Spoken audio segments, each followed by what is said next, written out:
Eh, adakah di sini yang Bapak Ibu dosen mungkin? Adakah di sini? Ada, Mas. Ada ya? Alhamdulillah. Berarti saya bisa nyambung berarti nanti ya. Saya akan bisa nyambung ini materinya gitu ya.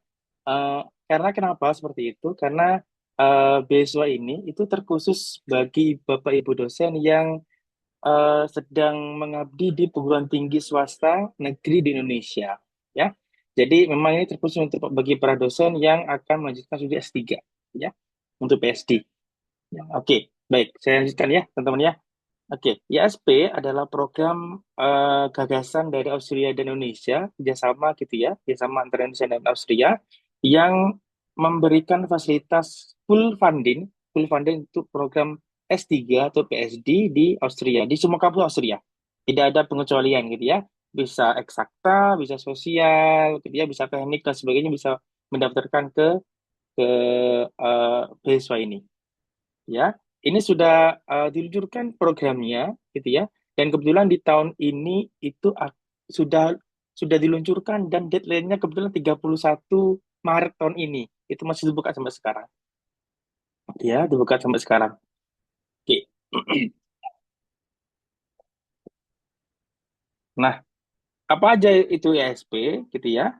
Ini adalah core mission-nya dari kementerian gitu ya untuk ISP adalah memberikan wadah bagi dosen di Indonesia untuk melanjutkan jenjang yang lebih tinggi gitu ya, untuk melanjutkan doktorat atau PhD-nya di Austria. Terkait dengan itu banyak hal yang bisa dilakukan di sana. Tentunya nanti ada kolaborasi riset gitu ya. Tentunya nanti teman-teman bisa mendapatkan HA-nya seperti uang saku gitu ya dan sebagainya. Oke, nah apa aja yang perlu disiapkan? Gitu, ini hanya singkat saja, gitu ya. Apa aja yang perlu disiapkan? Nah, ini yang perlu untuk ibu bapak dosen gitu ya, yang perlu disiapkan. Yang pertama itu adalah permanent lecturer di universitas, gitu ya, entah swasta, entah negeri, gitu ya. Sebenarnya kalau kita ini saya juga seorang dosen gitu ya di Universitas Muhammadiyah di Malang gitu ya. Kalau kita bicara dengan dosen tetap, kita kan nggak tahu ya Bapak Ibu ya, tetap apa nggak tahu kita nggak tahu. Yang penting adalah Bapak Ibu atau teman-teman sudah punya NIDN. Ini diwajibkannya atau NUPTK kalau dosen ya, bisa NIDN atau bisa NUPTK, gitu ya, NUPTK. Nah, ini syarat yang pertama. Yang kedua, gitu ya, yang kedua ini juga nggak kalah pentingnya terkait dengan age, ya, your age. It should be 35 years old, ya in maximum ya in maximum ini banyak juga protes ya banyak juga protes kemarin kemarin juga ada pendampingan kebetulan ada coaching klinik untuk IASP untuk para dosen gitu ya banyak yang bilang Bapak Kampunten bisa nggak umurnya itu 36 gitu ya mohon maaf Pak Ibu ketika umur sudah 36 tidak bisa mendaftar untuk IASP karena maksimal umur adalah 35 tahun gitu ya 35 tahun terus bagaimana Pak kalau seumpama gitu ya kalau seumpama saya daftarnya itu di tahun, misal, saya daftar tahun ini, gitu ya, tahun ini, saya tuh umurnya sudah 35 tahun di bulan Februari, gitu ya. Monggo silakan daftar, masih bisa, karena umur itu terhitungnya 1 tahun ya, 1 tahun, bukan lebihnya, tapi terhitungnya dalam 1 tahun. Jadi maksimal umurnya 35 tahun, ya. Ini persyaratannya, gitu ya, ini misalnya kalau kita bandingkan ya dengan mungkin LPDP gitu ya itu mungkin akan lebih strict LPDP daripada ISP gitu ya tapi ya tadi tuh tapi bidangnya adalah mungkin kalau LPDP lebih general ya general candidates gitu ya lebih general candidates kan sehingga skornya lebih tinggi untuk IELTS-nya 7 gitu ya tapi kalau di ISP karena terkhusus untuk dosen maka keperluan untuk bahasa Inggrisnya lebih easier ya mungkin ya kayak IBT itu 90, TOEFL ITP 550, IELTS-nya 6,5. Monggo Bapak Ibu bisa menyediakan ketiganya. Salah satunya, gitu ya. Salah satunya bisa kalau mungkin Pak saya mampunya di TOEFL ITP, monggo silakan di TOEFL ITP, gitu ya. Monggo silakan di TOEFL ITP. Silakan, nggak apa-apa. Gitu ya, tidak ada keharusan harus IELTS atau TOEFL ITP, ya. Yang harus valid 2 tahun terakhir, ya 2 tahun terakhir. Nanti teman-teman yang mau daftar ISP, monggo silakan, gitu ya. 2 tahun terakhir. Ya, dicek lagi nilainya dan skornya. Ya, nah ini dia, ini ya, ini dia. Eh, Mungkin kalau yang beasiswa lain mungkin masih diperkenankan belum punya LOE gitu ya, belum punya profesor. Tapi kalau ASP ini kewajiban teman-teman ya, Bu Ibu, kewajiban harus punya LOE ya, harus punya LOE minimal gitu ya, minimal adalah LOS, letter of support dari profesor. You must upload your certificate from your professor. This is mandatory ya. Itu wajib gitu ya, wajib sekali gitu ya.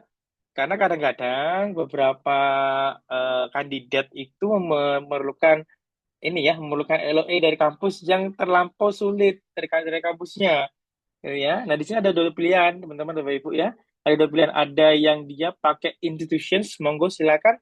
Ada yang hanya pakai supervisor. Dulu pengalaman saya pakai supervisor. Ya, saya pakai supervisor. Nah, ini teman-teman yang jadi faktor utama teman-teman lolos IASP gitu ya. Ini faktor utamanya. Jadi teman harus profesor dulu. Bagaimana carinya mencari profesornya gitu ya? Bagaimana cara mencarinya? Tentunya teman-teman harus rajin-rajin buka email gitu ya, kirim ke profesor gitu ya. Kirim ke profesor entah entah 5 6 gitu ya. 5 6 profesor harus dikirimkan. Saya dulu kalau pengalaman saya dapat di ISP ini di tahun 2025 gitu ya, tahun 2025 saya itu nyari profesor mulai tahun 2024 teman-teman ya. Ya itu 2024 baru dapatnya di tahun 2025 karena sulitnya nyari profesor. Gitu ya, karena untuk kecocokan ilmu, kecocokan project dengan profesor dan sebagainya. Tapi ini insya Allah akan dapat profesor ketika teman-teman bisa mengemail gitu ya, mengemail satu profesor yang teman interest. Bagaimanakah spesifikasi profesornya? Tidak ada spesifikasinya. Ya, semuanya accepted, semuanya semuanya acceptable. Kita teman sudah dapat profesor. Ya, dapat profesor. Oke, selanjutnya nanti kita bisa tanya jawab lebih lanjut ya terkait ini ya. Oke, nah ini lagi. Nah, keharusan gitu ya. Yang selanjutnya adalah sudah punya riset topik. Begini susunannya, gitu ya. Ini secara general risetnya hanya 5 sampai 10 halaman, gitu ya. 5 sampai 10 halaman, entah humaniora, entah eksakta, semuanya sama, gitu ya. 5 sampai 10 halaman. Approved by Australian supervisor, yang sudah di-approve oleh supervisor.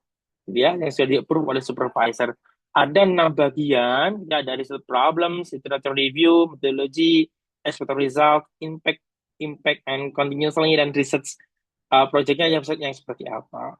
Nah, karena ini adalah program Austria dan Indonesia, gitu ya, berarti problemnya adalah problem yang sekarang terjadi di Indonesia, you must compare with the problem happen in Austria. Jadi ada dua masalah yang sama terjadi di Indonesia dan terjadi di Austria, gitu ya, di Indonesia. Jadi ada problem yang sama nih ketika teman-teman mengajukan risetnya. Kenapa seperti itu? Karena teman-teman membawa dua negara yang berbeda. Bagaimana kan nanti impact-nya ke Indonesia, bagaimana nanti impact-nya ke Austria. Jadi ya, itu penting seperti itu. Karena kalau ke PSD itu harus novelty-nya tinggi ya. Kalau ke PSD harus novelty tinggi, jadi kebaruannya sangat diacungi jempol di sini gitu ya. Nilai risetnya juga jadi nilai tambah nantinya. Gitu ya. Terus yang kedua adalah risetnya. Ini juga jadi nilai plus ketika saya kemarin juga wawancara tentu IASP adalah experience. Your experience regarding your research. Jadi experience apa yang teman sudah punya, gitu ya, yang berhubungan dengan risetnya terdahulu. Apakah sudah pernah publish? Itu sangat bagus sekali. Sudah pernah publish paper atau belum? Belum juga it's okay, but you need more explanation about your research, gitu ya. Tapi kalau sudah punya kita publish paper related to your research, itu akan much better, gitu ya, lebih lebih bagus lagi. Itu akan jadi nilai plus karena di riset teman-teman nantinya bisa mensitasikan risetnya di proposal ini. Nah, itu kayak yang akan jadi nilai plusnya, ya. Itu akan jadi nilai plusnya. Oke. Selanjutnya,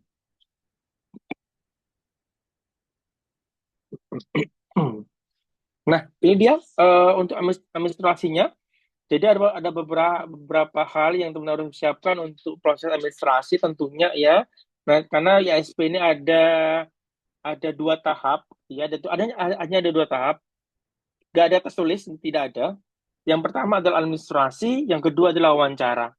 Ya, untuk administrasi itu yang apa yang tadi saya sebutkan gitu ya, mulai dari proposal gitu ya, interview ini, CV, recommendations, academic records, travel documents, and healthy certificates. Ini sudah ada ya.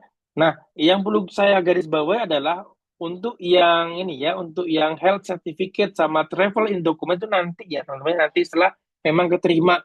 Tapi untuk yang awal-awal itu butuh CV gitu ya, Europass ya. Bukan CV yang teman-teman bisa pakai itu ya, bukan, tapi yang Europass.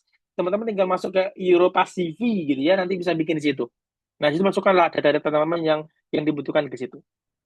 Terus yang kedua adalah recommendations. Ini kalau kita dari universitas, secara otomatis harus kepala universitas, entah kaprodi boleh, entah wakil dekan juga silakan, dekan juga lebih baik, apalagi rektor. Ya, itu lebih baik lagi.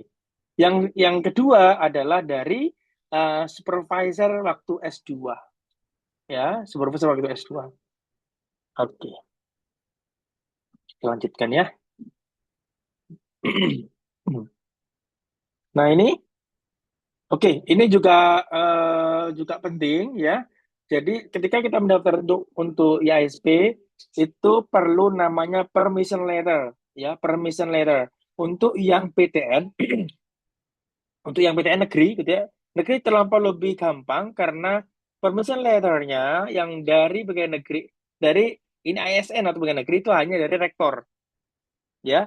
University leader. It's okay ya, just enough.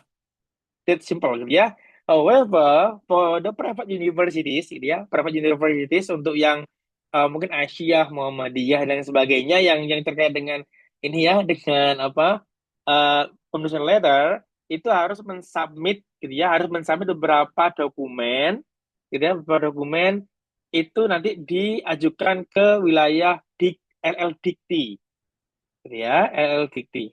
Nanti monggo teman-teman bisa kontak saya terkait dengan suratnya seperti apa, nanti saya sharekan surat-suratnya. Itu ada surat-suratnya. Ya, LL Dikti ya. Kalau Jawa Timur kan ada 7, kalau Jawa Tengah saya lupa apa ada gitu ya. Itu ada beberapa wilayah berbeda. Gitu ya, di wilayah berbeda. Ini juga perlu dipersiapkan. Oke, ini eh untuk IASP itu sendiri gitu ya. Eh, jadi kalau teman-teman ada yang sudah menikah, gitu ya, ada yang sudah menikah tidak diperkenankan dengan kampus yang sama ya. Contoh suaminya tahun ini sudah dapat SP gitu ya. Tahun depannya istrinya mau daftar boleh silakan, tapi di kampus yang berbeda, gitu ya. Tidak boleh satu universitas, tidak boleh satu profesor. Harus beda universitas, gitu ya. Harus beda universitas. Gitu ya, harus beda universitas. Jadi jangan khawatir teman-teman untuk ISP, ketika teman-teman bawa keluarga untuk beasiswa akan ditanggung oleh pemerintah, gitu ya, akan ditanggung oleh pemerintah. Oke, oke, mungkin udah habis ya. Oke, nah ini untuk aplikasinya, kalau saya lihat di websitenya, gitu ya, kalau saya lihat di websitenya itu di tanggal 1 Maret, 1 Maret ya, tapi jangan khawatir, biasanya ini akan diperpanjang sampai 31 Maret. Kita ini sudah ini karena kemarin sudah dibocorkan oleh Katarina sebagai Embassy of Austria, em, akan deadline untuk pendaftaran IASP akan diperpanjang sampai tanggal 31 Maret. Untuk registrasinya di sini, Bapak Ibu sudah bagian dosennya sudah pasti sudah tahu link ini, gitu ya. Kualifikasi dikti.kemendiktisaintek.go.id. Nah, silakan mendaftar di situ, gitu ya. Programnya Indonesia Austria Scholarship Program. Silakan di situ ada menunya, mulai mengisi data diri, mengisi CV, proposal dan sebagainya, gitu ya, di situ. Oke, mungkin ini yang biasa sampaikan, nanti kita bisa go further dan bisa bisa tanya jawab Q&A terkait dengan mungkin ada spesifik question yang ditanyakan dengan ESP, gitu ya.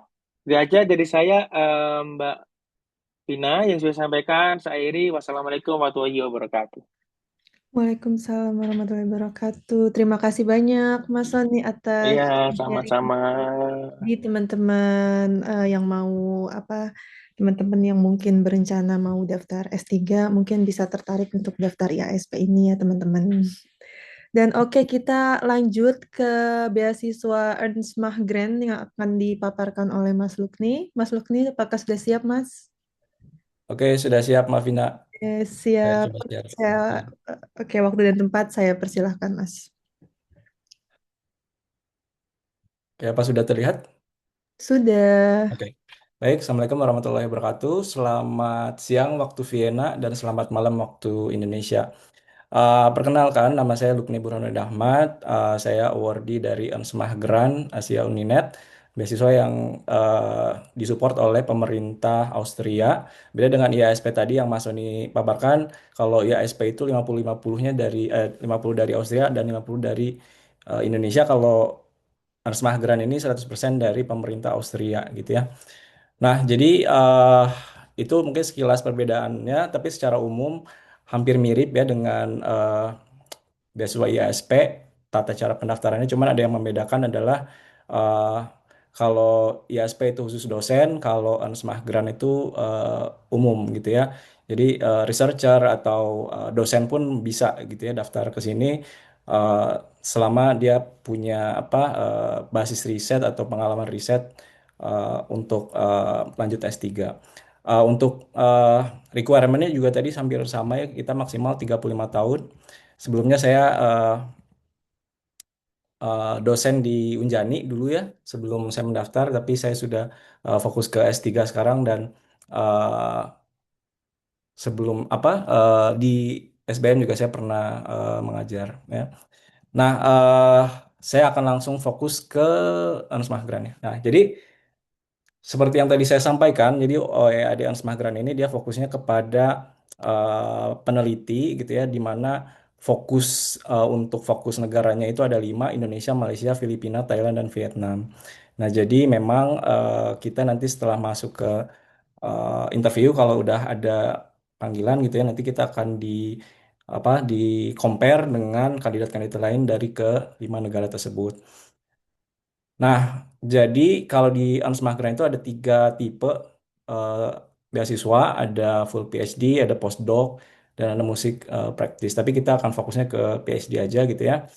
Nah, jadi untuk durasinya 3 tahun, kemudian untuk grant benefitnya itu 1.300 euro per month, kemudian ada juga travel subsidi ya atau apa untuk tiket pesawat pulang pergi sebesar 1.200 euro dan juga ada tambahan mobility subsidi 300 euro per bulan. Jadi total sih sebenarnya 1.600 gitu ya.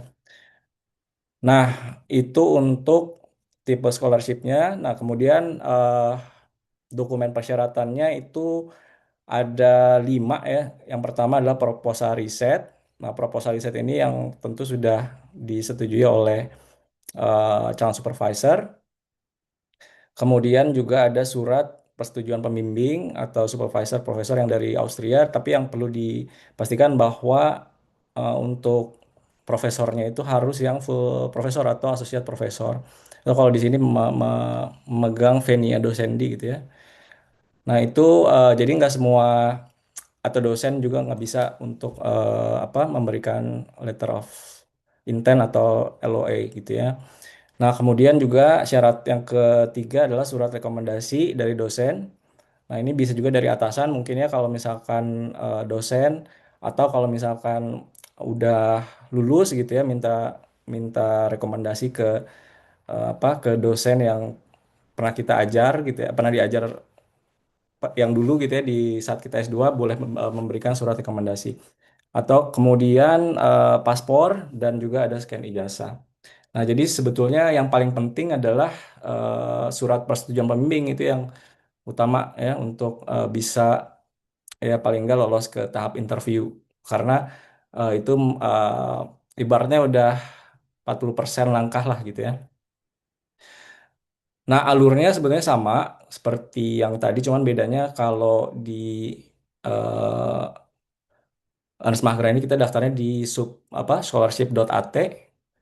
Nah, untuk semua persyaratan, kalau udah dapat gitu ya, udah dapat supervisor, itu supervisornya bisa dari website, website universitas, atau misalkan dari paper kita suka baca penelitian, kemudian kita tahu bahwa si profesor tersebut risetnya fokus di mana gitu ya, atau di buku. Nah, kita bisa sesuaikan riset-riset kita itu dengan interest dari si calon profesor tersebut gitu ya. Kalau saya pribadi dulu, kalau saya backgroundnya di marketing, jadi agak berbeda sebenarnya dengan yang sekarang.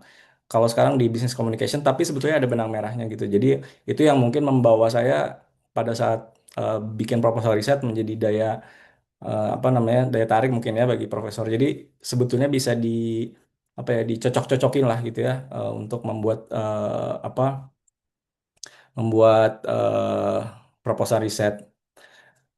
Nah, kemudian kalau sudah tertarik nih profesornya, biasanya akan ada dilakukan apa namanya interview ya, interview secara online.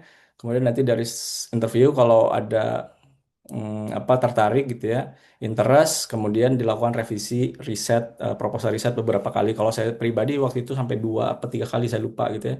Tapi disitulah yang menjadi apa si riset kita di diperbaharui. Kemudian nanti ketika kita masukin ke websitenya Ernst Mahgran itu bisa lebih sesuai gitu ya dengan ketentuan dari juri lah biasanya gitu. Nah itu yang waktu itu pengalaman saya ini berdasarkan pengalaman pribadi ya. Jadi mungkin dari teman-teman yang Ernst Mahgran tahun lalu atau tahun sebelumnya berbeda, tapi yang saya lakukan adalah ya ini ya yang ada di sini.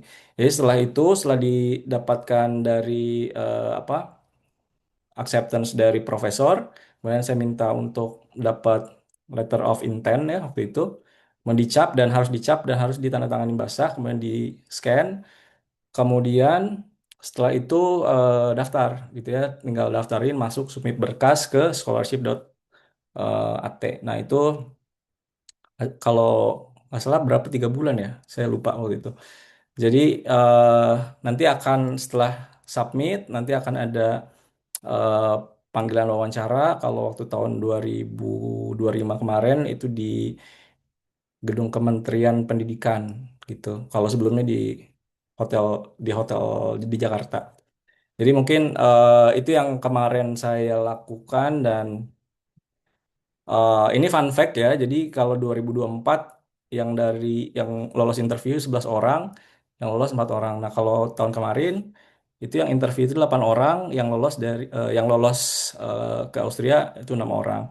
Jadi tidak ada kuota sebetulnya ya, semua berdasarkan juri pada saat itu dan memang setelah interview itu akan dilakukan seperti apa ya, komparasi dengan negara yang 5 tadi gitu. Waktu itu saya setelah wawancara jurinya bilang nanti akan di-compare dengan Vietnam gitu ya. Jadi apa namanya tergantung ya, tidak ada yang tahu gitu ya berapa jumlah kuota yang bisa lolos. Bahkan tahun-tahun sebelumnya ketika saya lihat di YouTube itu ada yang 100% juga lolos gitu ya dari Indonesia. Jadi itu mungkin ya fun fact-nya. Nah, tips ini yang tadi saya udah sampaikan sebetulnya fokusnya di riset proposal. Kalau teman-teman udah dapat pembimbing atau profesor yang bersedia itu langkah kalian sudah cukup bagus gitu ya, di mana sekarang tinggal fokusnya adalah mengumpulkan apa namanya persyaratan lain, kemudian persiapkan untuk wawancara. Biasanya kalau wawancara waktu itu saya dibilang profesornya, kalau wawancara tunjukkan kalau Anda benar-benar mau atau pengen ke Austria gitu. Jadi itu yang mungkin tips ya dari saya terkait dengan Ansmah Grant. Untuk pendaftaran ini di scholarship.at dan deadline-nya kalau nggak salah 1 Maret ya. 1 Maret jadi tinggal 14 hari lagi, 2 minggu lagi. Mungkin itu dari saya Mbak Vina. Sekian. Kalau ada yang mau ingin ditanyakan bisa nanti didiskusi ya. Terima kasih. Assalamualaikum warahmatullahi wabarakatuh. Waalaikumsalam warahmatullahi wabarakatuh. Terima kasih banyak Mas Lukni pemaparan materinya. yang sangat insightful dan informatif. Dan juga teman-teman karena di sini ada beberapa pertanyaan, untuk pertanyaannya kita hold dulu ya karena nanti akan ada sesi Q&A-nya sendiri. Oke, kita langsung aja ke overview scholarship yang ketiga, yaitu karena tadi udah ada 2 orang perwakilan untuk beasiswa S3, dan mungkin di sini teman-teman juga ada yang berencana untuk melanjutkan studi ke jenjang master. Jadi kita sekarang punya speaker perwakilan dari beasiswa Erasmus Mundus, yaitu Kak Mahoni. Kak Mahoni sudah siap, Kak? Ya, halo, bisa dengar suara saya? Silakan, Kak Oke, sebentar Mahoni. ya. Oke, sebentar ya, aku sendiri juga hitung timer ya. 15 menit, sebentar. Oke, oke, sebentar ya. Share screen Microsoft Office. Oke, udah kelihatan kah? Sudah, sudah. Oke, makasih. Bentar, ini di sorry. Oke, halo semua, selamat siang, selamat malam. Saya Mahoni, saya sekarang S2 di UniWin. Tapi sebenarnya di UniWin itu, oke, nanti itu nanti saja. Saya S2 di UniWin, jurusannya itu menarik lagi, bentar, sorry. Nanti saya jelasin ya. Oke, jadi saya penerima Erasmus Mundus. Jadi kenapa tadi saya bingung itu karena Erasmus Mundus tuh program sendiri gitu. Bukan programnya Uniwin, bukan programnya Austria Plug. Jadi kayak programnya sendiri oleh Uni Eropa ya. Begitu. Oke. Nah, jadi nama program in generalnya itu Erasmus Mundus Joint Master Degree EMJM atau EMJMD ya kita ngomongnya. Nah, jadi tuh ini program in general ya, tapi tipe programnya tuh banyak gitu loh. Jadi ini tuh program dan beasiswa gitu. Jadi program yang kayak terikat sama beasiswa Erasmus Mundus ya. Tapi bisa juga kalian tanpa beasiswa Erasmus Mundusnya juga masuk gitu programnya. Tapi jadi mandiri ya gitu. Jadi kayak co-funded by the European Union (EU), terus fully funded ya tuition fee, living cost, se batch aku itu dapat 1.400 euro per bulan, which is alhamdulillah cukup ya. Bentar, maaf. Tapi kalau soal apa yang ke cover, kadang tiap program tuh bisa beda. Ada yang misalkan visa atau kayak plane-nya atau kayak uh, biaya pindahan ke Eropanya tuh kadang ada yang di cover, ada yang enggak. Nah di kasusku enggak di cover, tapi ya dapat 1.400 per bulan begitu. Dan 2 tahun master dimanapun itu. Dan ini nih yang unik nih, Consortium of Universities. Jadi tuh ini tuh program dimana kayak universitas-universitas tuh pada kayak bikin grup gitu.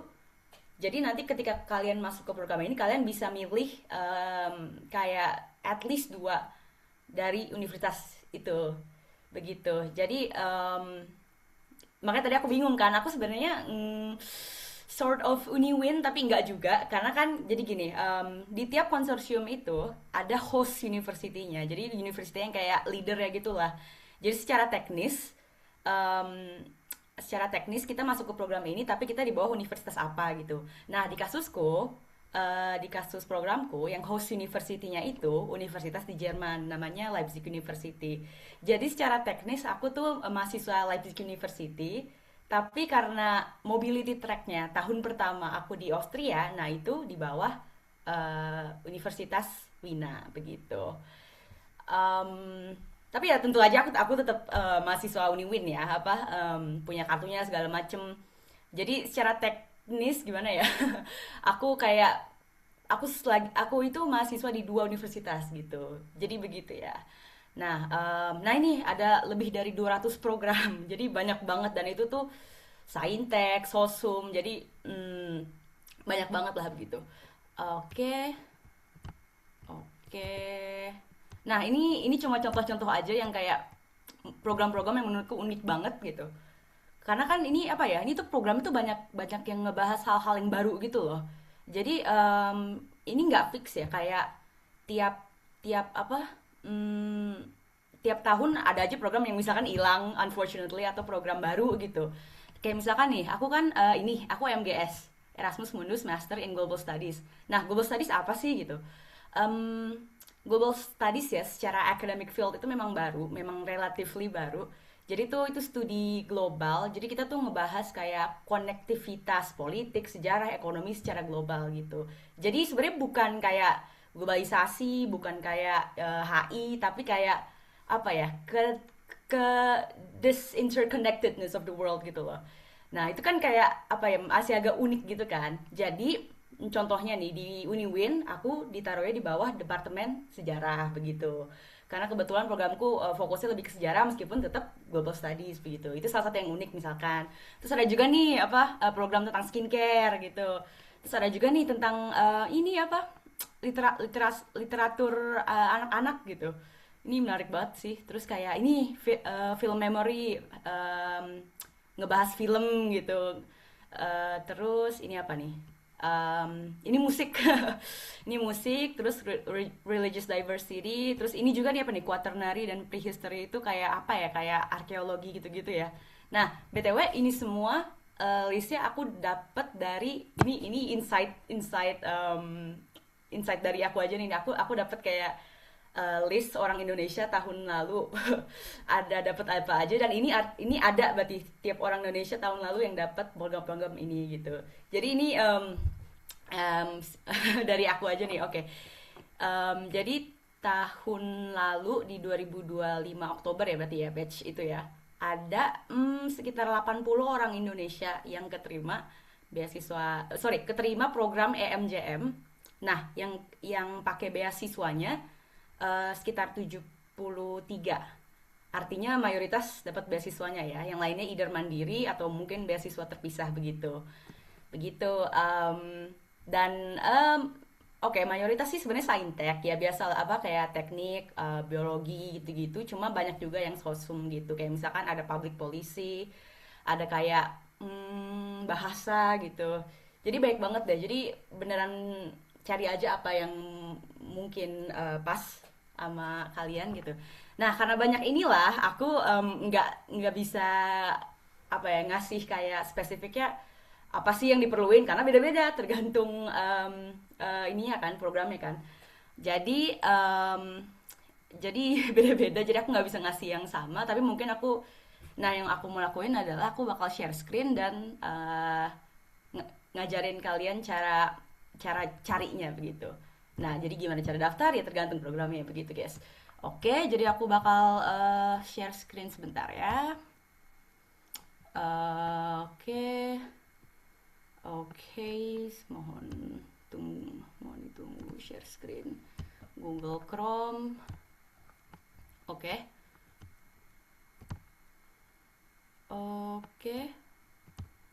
Maaf, itu Instagram nanti penting kok.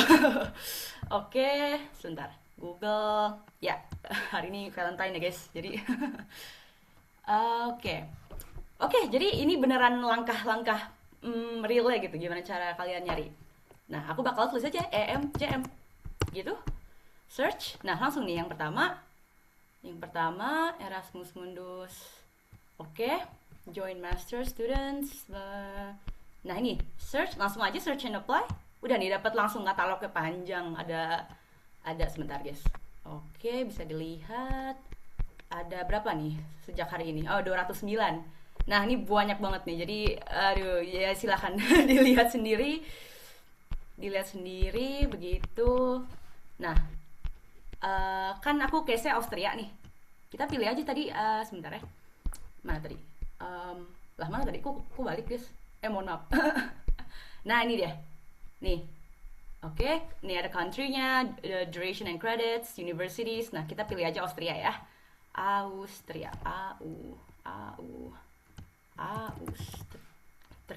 Nah, oke. Austria. Close, search. Oke. Nah, ini yang di Austria ya. Berarti gini. Jadi maksudnya artinya dalam program ini Austria adalah salah satu dari negara yang akan kalian belajar di situ gitu. Oke, nah ini sebenarnya aku nggak terlalu tahu guys. Ini kan STEM ya. Bentar. Oke, mari kita cari programku ya. Nah ini tiga ini nih, tiga ini. Ini Marihe ya, Marihe, Mundus Map, sama MGS kan aku nih. Ini aku tahu nih orang-orang yang pernah di program ini gitu. Nah jadi tahun di batch aku kemarin itu em, ada tiga orang ke Austria di tahun pertama dan satunya itu aku, duanya mereka di Marihe. Nah Marihe ini higher education di Krems. Di Krems itu di kota deket Vienna lah.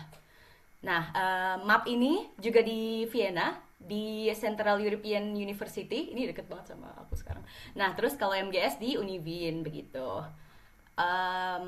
Nah, terus mari kita coba. Nah, ini kalau mau ke page programnya langsung klik aja. Nih aku ya, Erasmus Mundus Masters in Global Studies.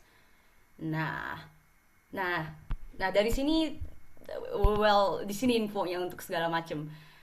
Oke, kayak misalkan admission nih, application, selection kriterianya begitu. Dan daftar berarti langsung dari sini gitu guys. Oke, biasalah apa misalkan ya Inggris, bahasa Inggris. Wait. Nah, nah contohnya kalau kalau programku ini ya ada syarat uniknya adalah harus bisa bahasa ketiga. Makanya aku tadi nggak bisa ngasih syarat untuk semua program MJM karena beda-beda. Nah untuk programku uniknya harus bisa bahasa ketiga. Jadi begitu ya. Nah ini juga ada nih selection kriterianya. Begitu.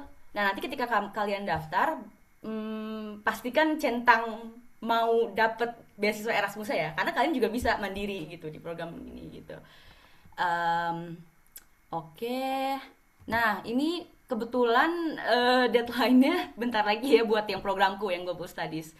Deadline-nya 28 Februari begitu ya. Jadi mungkin kalau masih ada yang tertarik, tapi kan programnya banyak banget seperti yang kalian bisa lihat tadi. Jadi pilih aja yang menurut kalian pas begitu. Oke, oke, aku masih ada 5 menit, mungkin aku bahas dikit-dikit ya. Oke, di sini kayaknya ada. Oke, jadi kalau programku ya, konsorsiumnya itu ada kalau nggak salah sekitar 5 universitas. Nah, jadi dari 5 universitas di negara yang beda itu, kalau di programku aku milih dua. Aku milih dua dan setahun di negara A, setahun setelahnya di negara B. Jadi setahun aku di Austria, setahun berikutnya aku bakal di Jerman begitu. Nah, untuk programku kasusnya di semester ketiga bisa exchange ke partner universities yang di luar EU, di luar European Union. Kayak ada bisa ke Cina, bisa ke South Africa, bisa ke macam-macam lah gitu. Nah itu kasusku. Nah again karena beda-beda, misalkan kasus yang tadi Marihe, yang di Austria juga, yang di Krems, yang higher education itu, kasusnya itu tiap semester pindah. Jadi temenku itu mereka dia kayak semester 1 di Austria, semester 2 di milih di mana gitu. Nah, itu juga ada yang bisa milih, ada yang udah ditentuin begitu. Jadi beneran sangat berbeda gitulah, guys. Terus kayak misalkan tadi yang Mundus Map yang public policy itu kenalan gue juga, dia tahun pertama di sini dan tahun kedua dia di apa tuh, dia di Portugal atau apa gitu. Begitu, guys. Nah, nah ini ada ini winter school ini ada aku nih di tengah ya. Ya ini winter school ini salah satu, ini seru deh apa kita dapat ini tuh masuk ke kredit jadi memang salah satu syarat buat ya lulus ya. Jadi kita field trip ke Belgium, kita ke Belgium kayak apa, kayak camp gitu beberapa hari, ya udah begitu. Jadi ya seru sih. Nah terus tadi yang kenapa aku nunjukin Instagram eh buat ngasih tahu yang Indonesia itu. Nah, ini semuanya yang keterima tahun mulai batch Oktober 2025 ya begitu. Nah, terus memang Erasmus tuh apa ya? Alhamdulillah dari masih di Indo aja disupport gitu loh keberangkatannya. Ini kan kita kayak ketemu pre-departure kan gitu. Terus kayak misalkan aku tuh kemarin kontak misalkan sama kayak beliau tuh kayak apa ya namanya. Intinya beliau kerja di EU di bagian kayak edukasinya gitu, dan beliau akhirnya ngebantu aku banget buat terbang ke sini karena kan banyak secara segala macam birokrasinya begitu. Jadi supportnya tuh enak banget gitu. Terus kan aku bisa kontak sama awardee yang lain begitu. Begitu sih, itu enaknya. Terus oke, jadi mungkin meringkas aja. EMJM itu beasiswa dari Uni Eropa, dan itu banyak banget, dimana syarat dan ketentuannya beda-beda. Jadi kayak tadi kalian bisa cari aja di Google, terus ke website-nya dan cari beasiswa yang kalian bukan, sorry, cari program yang kalian mau, dan ketika daftar dicentang aja kalau kalian ingin sekalian daftar beasiswa Erasmus Mundusnya begitu. Begitu. Nah, kayak misalnya ini nih yang untuk deadline untuk scholarship-nya yang 28 Februari, tapi deadline untuk non scholarship-nya masih 31 Mei. Jadi misalkan kayak gitu. Oke. Oke, begitu ya. Admission, program, mobility track, people, karir, alumni. Oke. Join degree, ya ini join degree ya, bukan double degree ya. Begitu. Terus ini setauku cuma masters doang ya, guys. S1, S3 seperti tidak ada Erasmus, MJM tidak ada. Begitu. Oke. Jadi sebenarnya ini in general ya, nggak ke Austria aja gitu. Jadi bisa ke negara Uni Eropa yang manapun, dan mungkin beberapa yang non Uni Eropa tapi kayak masih apa sih, area Eropa gitu, atau mungkin universitasnya ada kayak kerjasamanya begitu. Oke, itu saja dari saya. Nanti kalau ada, oh ya, kalau ada pertanyaan bisa bisa bisa ke Instagram saya nanya-nanya. Bentar, aku taruh dulu dikit lah. 40 detik, 40 detik, 40 detik, 40 detik. Mohon maaf ya. Jadi saya ini juga proker saya, proker kami ya, Vina, Vina Masoni, divisi Sosbud, Pensosbud, PPI. Jadi juga mana tadi? Oke. Iya. Mana ini guys? Kelihatan nggak sih? Nah, ya ini Instagram saya kalau ingin nanya-nanya lagi nanti. Oke. Ya enggak. Oke, udah itu saja. 10 detik. Oke. Makasih guys, makasih semuanya. Baik, terima kasih banyak Kak Mahoni. Jadi teman-teman kalau misalnya ada yang mau nanti bertanya lebih lanjut setelah acara selesai bisa langsung reach out Instagramnya Kak Mahoni, pasti akan dijawab, tidak di ghosting ya Kak. Oke, dan juga saya mau izin menambahkan untuk beasiswa Erasmus karena tadi sangat banyak jenisnya dan juga setiap program dan konsorsium kerjasamanya itu berbeda-beda, jadi memang persyaratannya berbeda-beda. Dan juga untuk mungkin teman-teman di sini ada yang masih S1, jadi Erasmus itu sendiri ada Erasmus Plus dan Erasmus Mundus. Dan kalau misal teman-teman di sini yang S1 dan mau coba untuk mencari opportunity beasiswa Erasmus tapi yang exchange program, itu mungkin bisa ditanya ke OIA atau kantor international office di kampus teman masing-masing. Karena kalau untuk yang Erasmus Plus itu biasanya kerjasamanya itu antara satu universitas dengan universitas home country. Begitu teman-teman. Oke, karena kita masih ada overview beasiswa LPDP nih, dan sekarang juga sudah ada Mbak Feve. Mbak Feve, silakan waktu dan tempat saya persilahkan. Oke, terima kasih. Suara saya terdengar ya.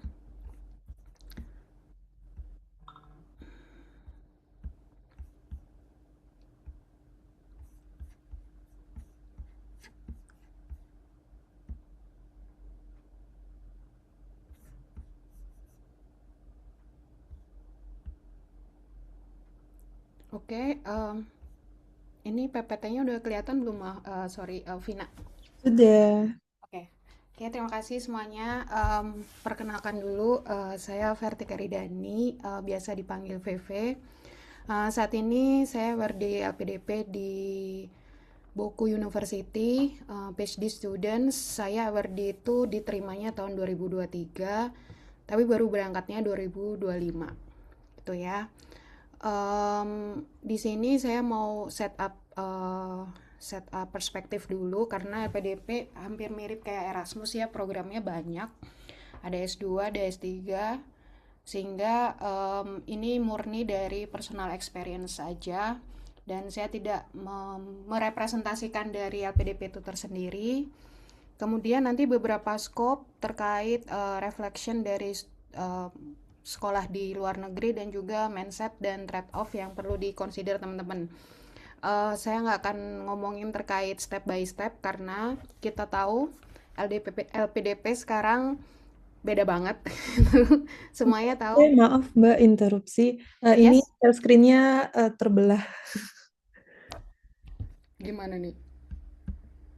Iya, jadi nggak full share screen di aku. Oh, tunggu. Kayaknya karena aku pakai dua ini deh. Dua apa? Dua screen. Bentar. Thank you Mbak, nggak apa-apa. Bentar ya.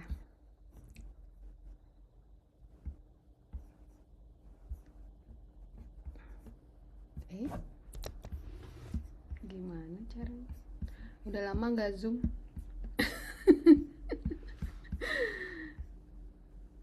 Atau udah lama nggak ngajar. Gini aja boleh nggak? Atau gini Boleh, aja. nggak apa-apa. Gini aja kali ya, aku gedein ya. Oke Mbak, thank you. Gimana sih? Bentar.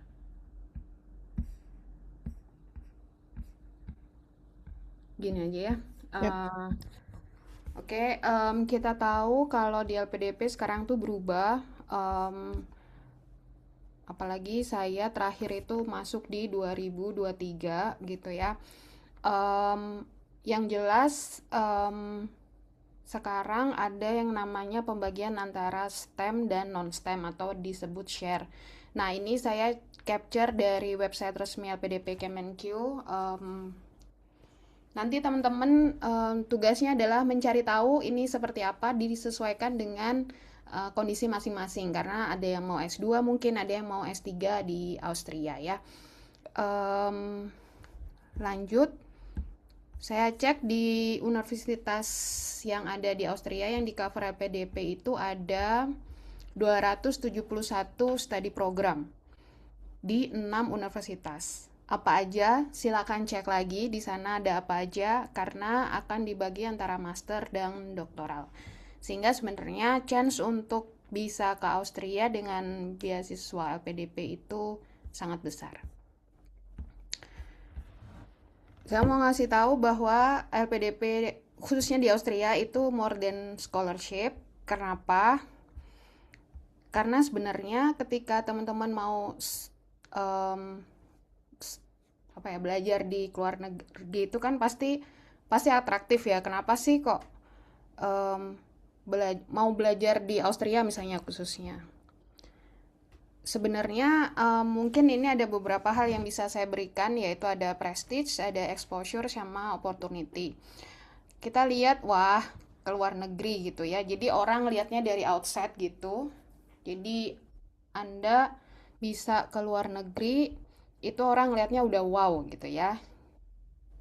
Terus juga pasti ada exposure. Teman-teman pasti melihat bahwa di luar negeri itu akan ada punya pengalaman yang berbeda dengan teman-teman yang sekolah di dalam negeri. Atau mungkin kalau kayak saya dulu S2-nya di Taiwan, sehingga saya pun merasakan perbedaan kuliah S1 di Indo, S2 di Taiwan, dan sekarang S3 di Eropa. Which is good karena itu akan merubah pola pikir teman-teman nanti ya. Yang terakhir tentunya opportunity, dengan bertambahnya pengalaman, kemudian pastinya opportunity dari sekolah di luar itu pasti ada. Teman-teman punya punya network di sekolah, network di PPI gitu ya, dengan ketemu teman-teman selain selain yang di kelas, ketemu juga teman-teman Indonesia dari seluruh Indonesia gitu ya. Cuman sebenarnya bagi saya ini tuh nggak cukup karena saya pikir sebenarnya sekolah di luar negeri itu lebih kepada direction teman-teman yang teman-teman harus cek atau harus pikirin bahwa sebenarnya end goal-nya teman-teman tuh apa gitu.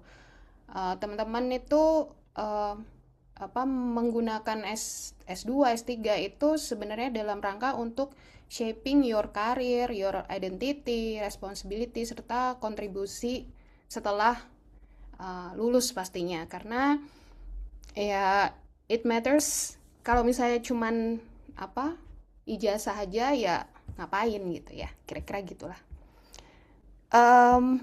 Of course kalau ke luar negeri, apalagi saya bisa bedakan pengalaman di Asia ya dengan di Eropa.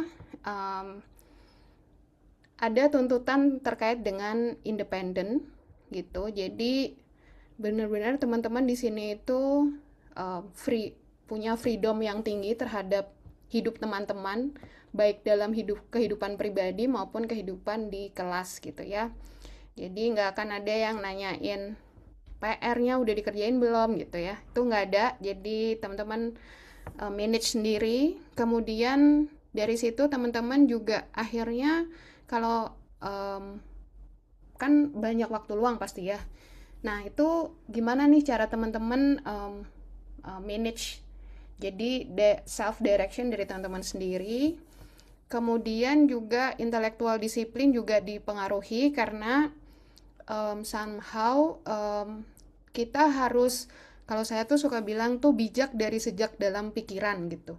Jadi ketika teman-teman nanti baca atau teman-teman belajar gitu, itu adalah terkait dengan bagaimana Anda itu berpikir dalam berargumen gitu, dalam mengkritisi bacaan dan seterusnya.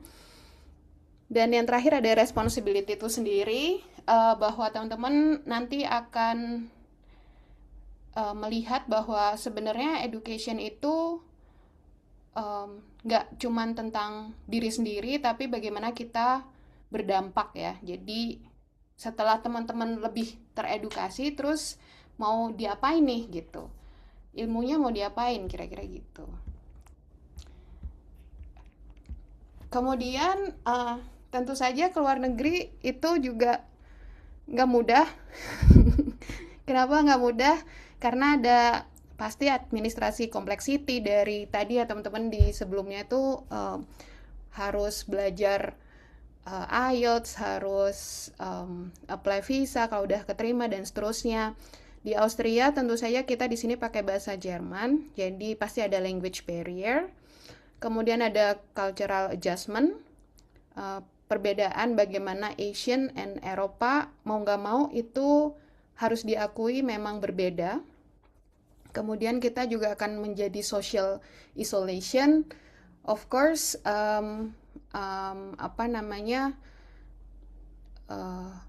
gimana ya?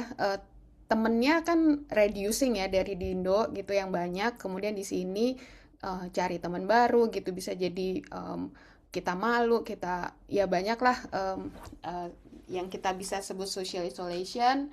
Kemudian nanti juga mungkin ada terjadi krisis identitas atau identity shift. Mungkin kalau yang masih muda itu terasa. Gimana teman-teman mungkin akan tanya, aku nih siapa gitu ya di Sydney, kok aku begini gitu ya. Atau mungkin teman-teman dapatkan paradigm misalnya orang Indonesia ternyata mungkin mereka udah punya pre-knowledge orang Indonesia seperti apa dan seterusnya. Dan of course yang terakhir ada family. Tadi sudah disebutkan ada yang punya family gitu. Pasti itu juga salah satu hal yang nanti akan membedakan teman-teman dalam menentukan sekolah di luar negeri, terutama di Austria ya gitu. Sehingga dari tadi ya positif dan negatif pasti ada pertanyaan, so why I'm doing this gitu. Ini harus clear dulu supaya teman-teman itu nanti dalam membuat, saya ngelihat bahwa ini harus clear supaya dalam membuat ISA LPDP itu lebih terarah gitu. So when you know your field of battle, tahu positif dan negatifnya, itu akan lebih mudah dalam merangkai personal motivation gitu. Terus isai kontribusi ke Indonesia itu akan lebih mudah gitu ya. Which is kita tahu tadi banyak opsi, dan ketika teman-teman udah memilih bahwa aku mau pilih LPDP, tentu saja itu ada komitmen gitu. Nah, ini harus dipahami dulu komitmen ketika teman-teman memilih LPDP. Bagi saya, LPDP itu bukan hanya sekedar financial support, tapi tentang alignment dengan personal direction. Sehingga nanti akan lebih mudah bagi teman-teman juga untuk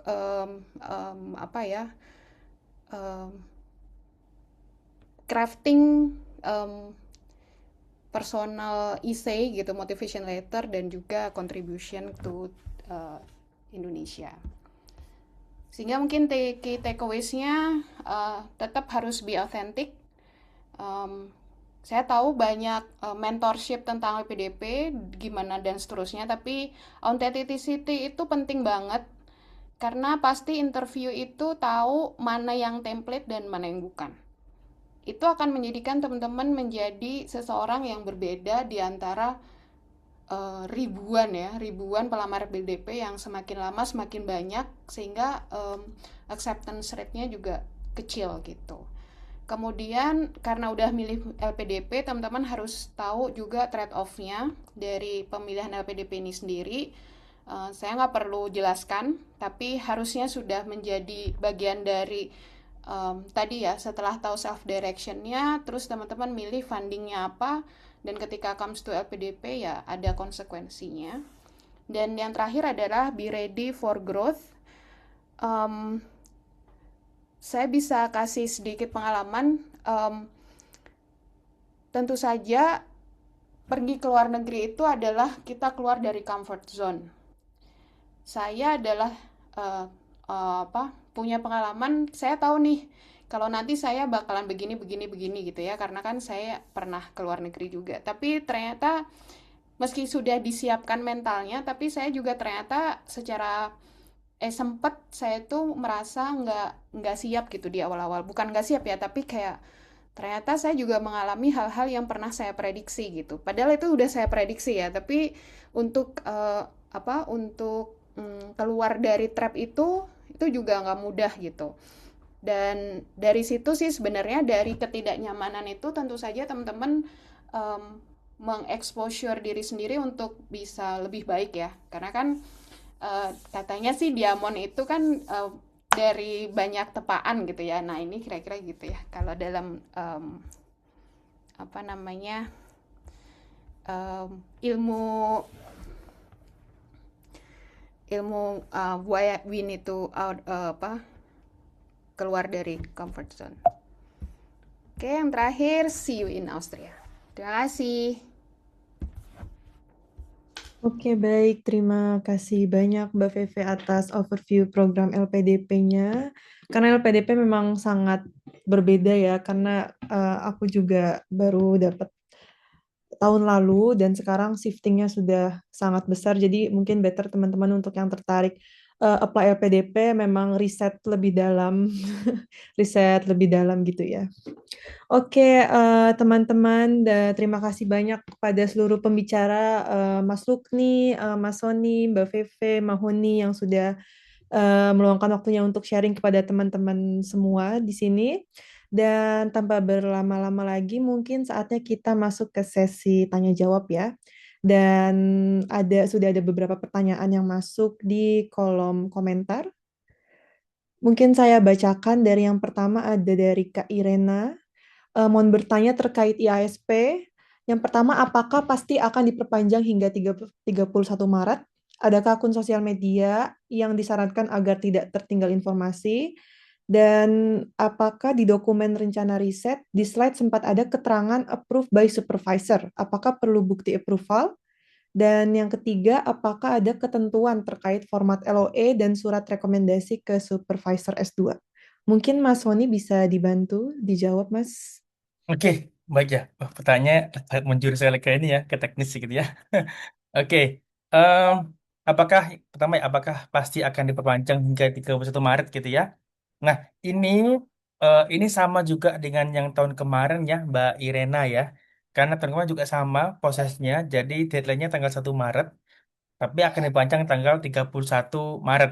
Nah, kenapa saya sangat yakin gitu ya? Kemarin itu ada coaching klinik, mungkin Mbak Rena nggak ikut ya, coaching klinik untuk IASP ya. Kemarin ada coaching klinik Mbak Rena untuk IASP, khusus IASP gitu ya. Nah, situ sudah dipaparkan bahwa deadline-nya itu akan diperpanjang sampai tanggal 31 Maret gitu ya di situ. Baru kemarin, 2 hari yang lalu nggak salah ya, 2 hari coaching teman-teman, seluruh Indonesia itu ada coaching klinik dari Dikti langsung. Di situ teman-teman kemarin dapat bantu untuk mencari LOE dan profesor, gitu ya.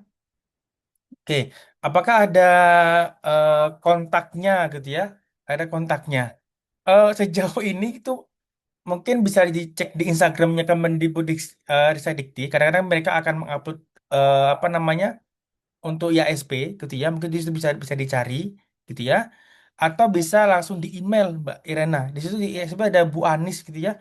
Bisa masuk ke webnya ini tuh bisa ada kontaknya langsung di situ. Bisa tanya langsung ke Bu Anis sebagai tanggung jawab IASP gitu ya. Oke, terus yang kedua di dokumen riset di slide sempat ada approved by supervisor gitu ya. Apa perlu bukti approvalnya? Sebenarnya tidak secara langsung tertulis bukti approvalnya gitu ya. Tapi kalau nih mungkin saya share dikit ya biar biar jelas lah ya, seperti apa ininya gitu ya. Ini contoh ini pengalaman saya kemarin ya Mbak Irena ya. Jadi approvalnya itu ada di mana ya? Ada di proposal kita gitu ya. Ada di proposal kita. Mana ya? Ada di eh, ini kelihatan ya? Kelihatan kah?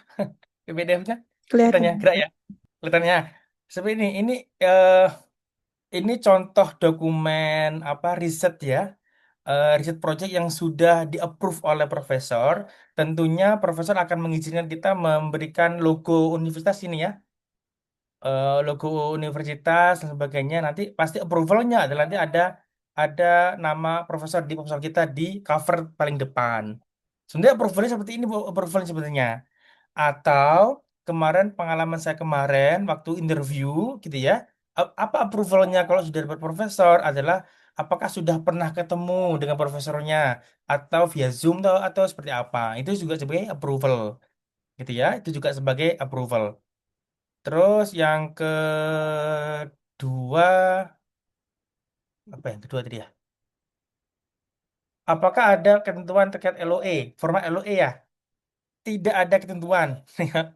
Badan negara ketentuannya. Ini saya contohkan aja. Ini senyamannya profesor sebenarnya memberikannya seperti apa. Nah, ini contoh LOE yang saya kemarin dapat gitu ya.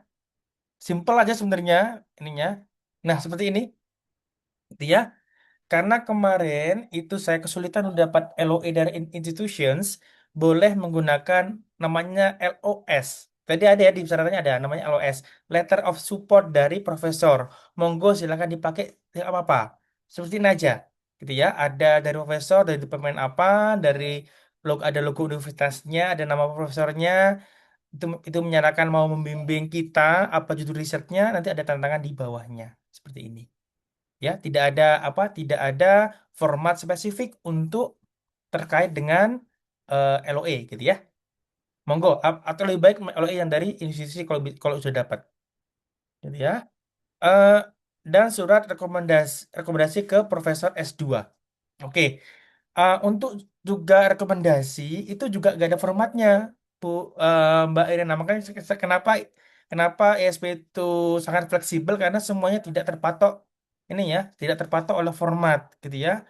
Se Sekreatif kita, gitu ya, sekreatif kita.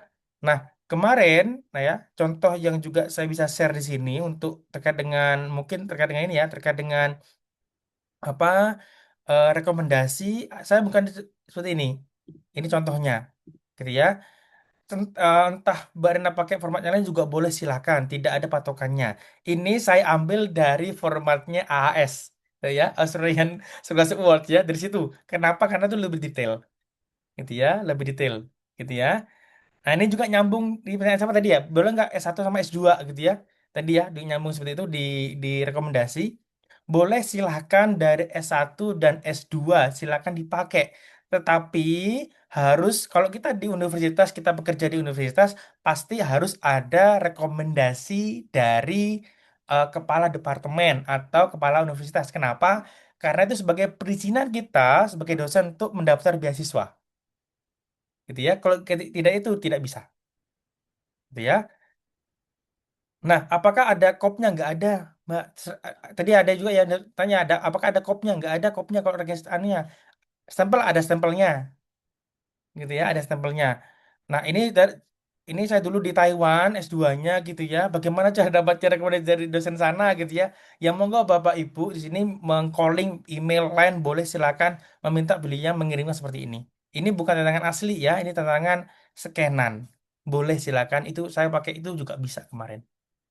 Ya, jadi ada rekomendasi dari S2 supervisor, ada yang dari universitas seperti ini. Ini dari universitas ada stempelnya, ada tanda tangannya, gitu ya. Ini wajib, ada stempel tanda tangannya. Ya, itu untuk rekomendasi karena itu kewajiban.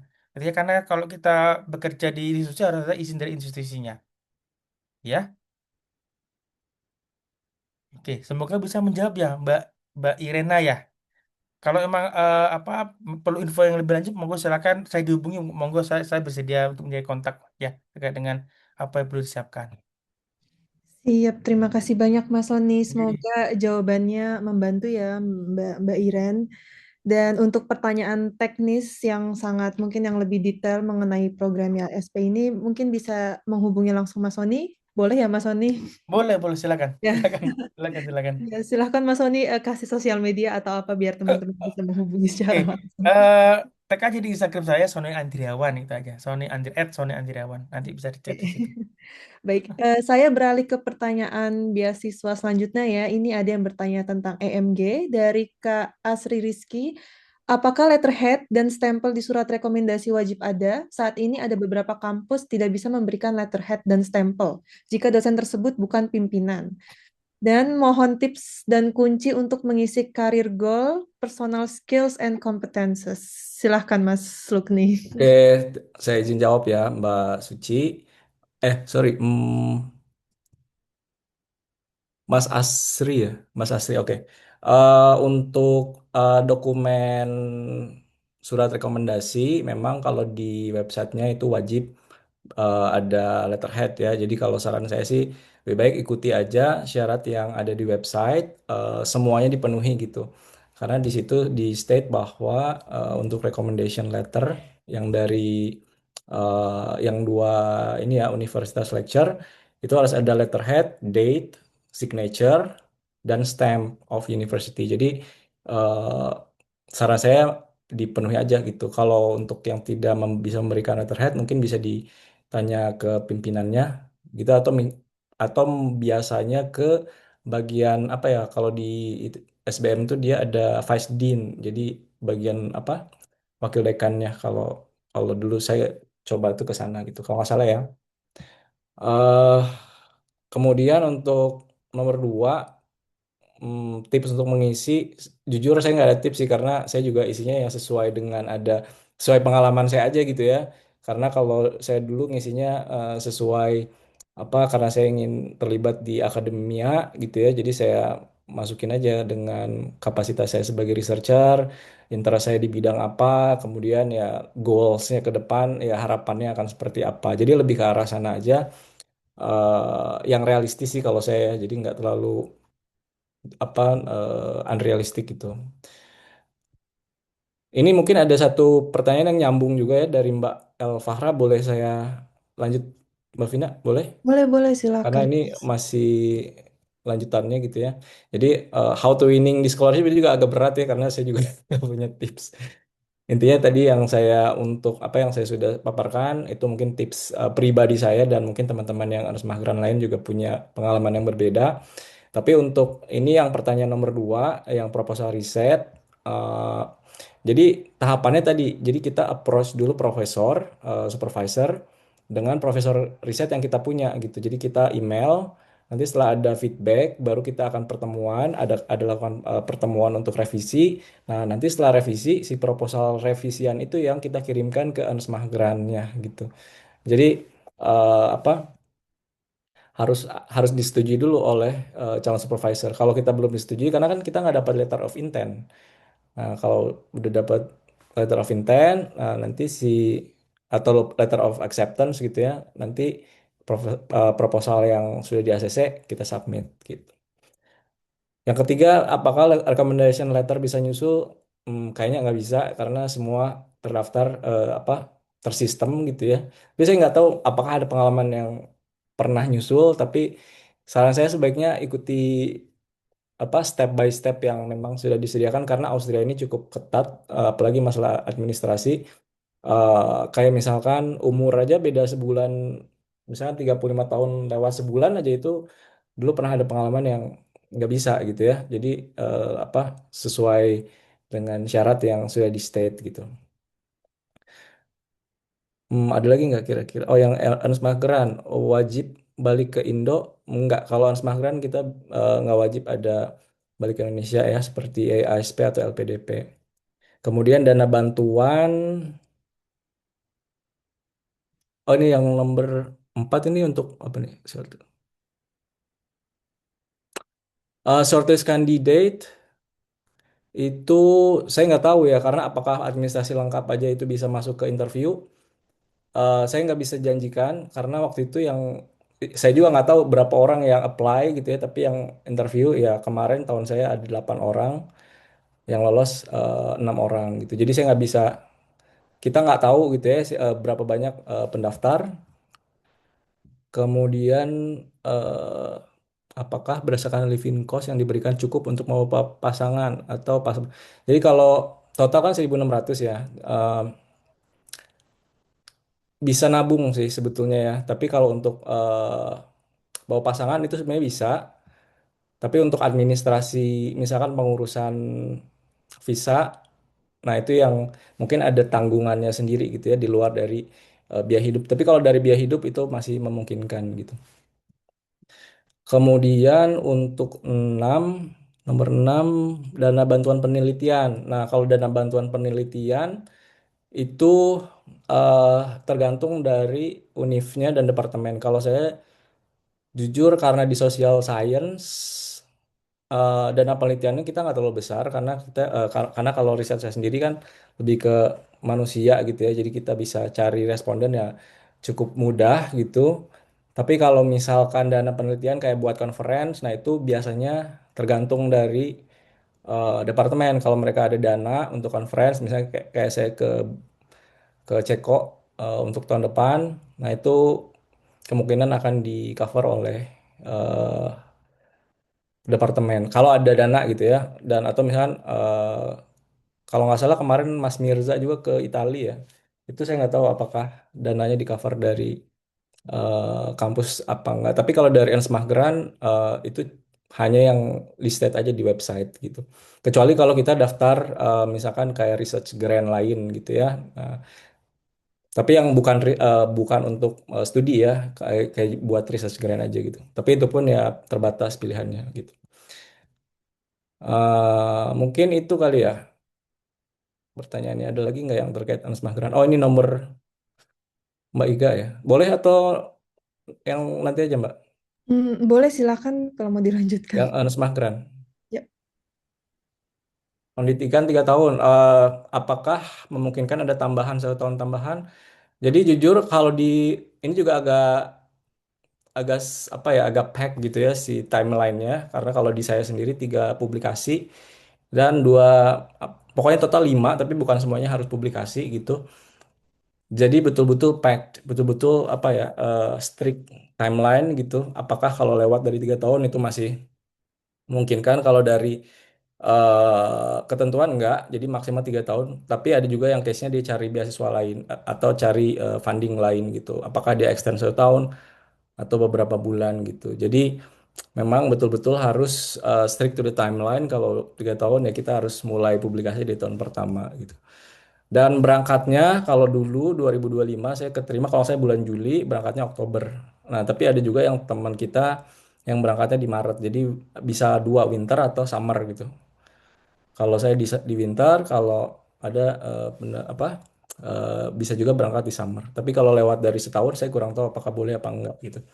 Mungkin itu ya pertanyaan-pertanyaan terkait Anas Mahgran yang bisa saya jawab. Kalau ada yang ingin ditanyakan, tadi di slide-nya ada email saya juga. Mungkin boleh kalau mau menghubungi saya melalui email silahkan. Itu aja. Terima kasih. Assalamualaikum warahmatullahi wabarakatuh. Waalaikumsalam warahmatullahi wabarakatuh. Terima kasih banyak sekali lagi Mas Lukni. Semoga teman-teman sedikit bisa tercerahkan dan juga terbantu ya, dan juga terjawab. Dan kita mungkin beralih ke yang udah angkat tangan dari tadi, Mas Fadlur Rahman. Maaf ya Mas, semoga tangannya nggak pegel angkat tangan dari tadi. Silahkan langsung open mic aja Mas. Ya, terima kasih atas kesempatannya. Eh, Berhubung saya pertanyaannya cukup teknis sekali dan ditujukan langsung ke beasiswa Ernst Mahgran yang tadi Mas Lukni udah sampaikan. Sebetulnya saya mau kasih tahu sedikit case saya. Jadi case saya ini saya sudah dapat persetujuan dari supervisor, tapi kendalanya ini beliau menyuruh saya untuk menghubungi pihak eh, University of Innsbruck ya kasus saya menyuruh saya untuk menghubungi langsung pihak ketua fakultas untuk membuat surat letter of consent itu. Jadi saya sebenarnya sebelumnya udah buat surat letter of consent, tapi beliau nggak berani untuk tanda tangan dan ngasih cap. Katanya yang punya otoritas adalah fakultas. Nah, sampai sejauh ini saya disuruh email beliau dan sudah sekitar 2 minggu belum ada balasan. Nah, pertanyaannya kira-kira ada nggak cara yang efektif tapi masih sopan dan masih sesuai prosedur untuk meminta letter of consent ini karena berhubung 1 Maret adalah deadline terakhir ya untuk Ernst Mahgran. Dan apakah mungkin ada beberapa kata-kata yang ada di letter of consent itu yang sebetulnya agak sensitif gak boleh ditaruh. Misal saya waktu itu eh, kasih kalimat bahwa saya yang bertanda tangan ini gitu ya eh, akan diberi fasilitas di kampus ini untuk melakukan riset dan studi gitu. Nah itu yang kemudian jadi catatan dari supervisor untuk kemudian beliau nggak berani kasih gitu karena saya harus terregistrasi dulu katanya di kampusnya alias harus dapat LOE dulu, maksudnya letter of acceptance bukan hanya letter of consent. Nah, ini mungkin yang saya tanyakan ke Mas Lukni tadi. Terima kasih. Langsung dijawab, Pak. Ya, Oke. silakan langsung dijawab. Eh, Kalau terkait letter of consent ya, kalau saya dulu kebetulan supervisor saya itu dekan, jadi yang mengeluarkannya memang dia punya apa namanya punya cap fakultas yang saya nggak perlu kontak lagi ke bagian office gitu ya, karena eh, tapi saya kalau case-nya Mas Fadlu karena di Innsbruck mungkin bisa tanya ke teman yang ada di Innsbruck ya kali ya, kalau saran saya ya. Kalau pengen mudah gitu ya, kalau via email mungkin agak agak agak lama, tapi saya nggak tahu apakah teman-teman yang di Innsbruck bisa bantu apa enggak. Tapi eh, kalau email kan lama ya dibalasnya juga gitu, apalagi tinggal 2 minggu. Mungkin itu kali ya. Mungkin nanti dari teman-teman ada yang bisa share siapa ya yang di Innsbruck ya.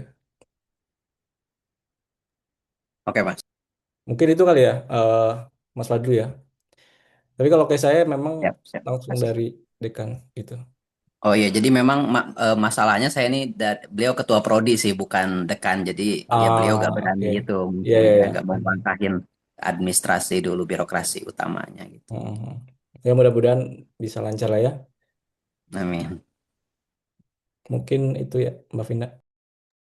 Oke, baik. Semoga terima kasih Mas Lukni. Semoga terbantu terjawab ya, Mas Fadlu. Dan kita mungkin beralih ke pertanyaan dari untuk beasiswa LPDP nih. Ada yang bertanya, Kak Asri, izin tanya untuk LPDP, jika hanya punya letter of intent dari supervisor, apa bisa digunakan sebagai unconditional LOA? Atau lebih baik ikut yang belum punya LOA jadi harus seleksi substansial? Dan apakah memungkinkan untuk pindah univ setelah diterima? Silahkan Mbak Feve. Em, Vina, kamu pakai LOE apa enggak? Aku pakai LOE, Mbak. Ya udah, ceritain dulu yang itu pertanyaannya LOE. Tapi karena aku S2, jadi aku nggak harus menyertakan letter of intent dari supervisor, Mbak. Jadi langsung LOA. Dari Iya, Uniwinnya ya berarti. dari Berarti kan Uniwin kamu General Admission. daftar ke admissionnya ya. Iya, jadi bukan lewat supervisor. Oke. Berarti ini mudah-mudahan Mbak Sri ini buat tes 3 kali ya. Kalau saya ini agak beda ya jalurnya. Saya itu di awal memang non LOE, makanya saya tulis bahwa saya itu penerima LPDP 2023. Itu dengan posisi non LOE. Kemudian saya adalah yang pindah uni. Jadi Austria bukan 3 pilihan utama saya, sehingga akhirnya saya berlabuh ke Austria. Jadi pertanyaannya, apa bisa menggunakan LOI dari supervisor saat saya melakukan perpindahan uni dari 3 yang saya daftarkan ke univ yang sekarang. Itu memang prosedurnya panjang, dan saat itu saya hanya menggunakan letter of intent. Nah, pada saat itu LPDP tidak menerima itu, sehingga saya langsung melakukan pendaftaran ke uninya. Sehingga kalau ditanya bisa atau enggak, mungkin kalau di tahap, saya nggak tahu kalau di tahap awal apakah bisa apa enggak, karena saya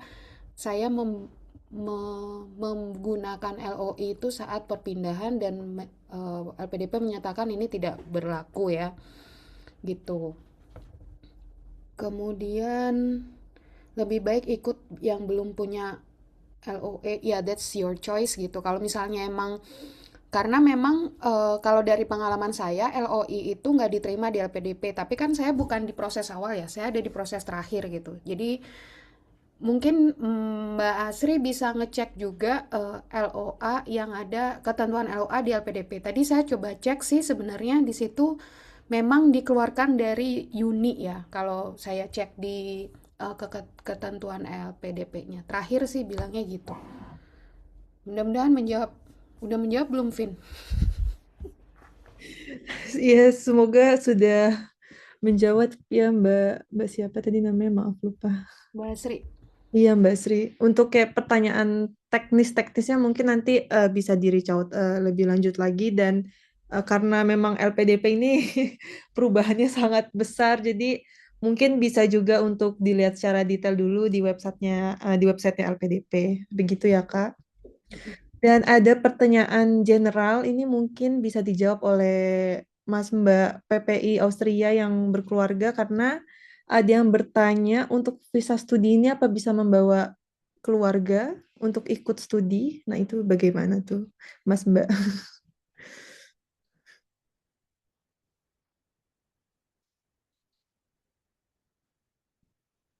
Mungkin Mas Sony bisa menjawab, Mas, bisa bantu jawab. Oke, saya jawab ya. Oke. Mbak Fira tadi ada yang satu yang kelewat, nggak jawab dulu ya, dari Mas Gafur, kasihan di atas gitu. Oh iya, maaf. Oke, silakan, Mas. Ya, oke. Tadi ini ada Mas Gafur ya, Mas Gafar, maaf, Abdul Gafar gitu ya.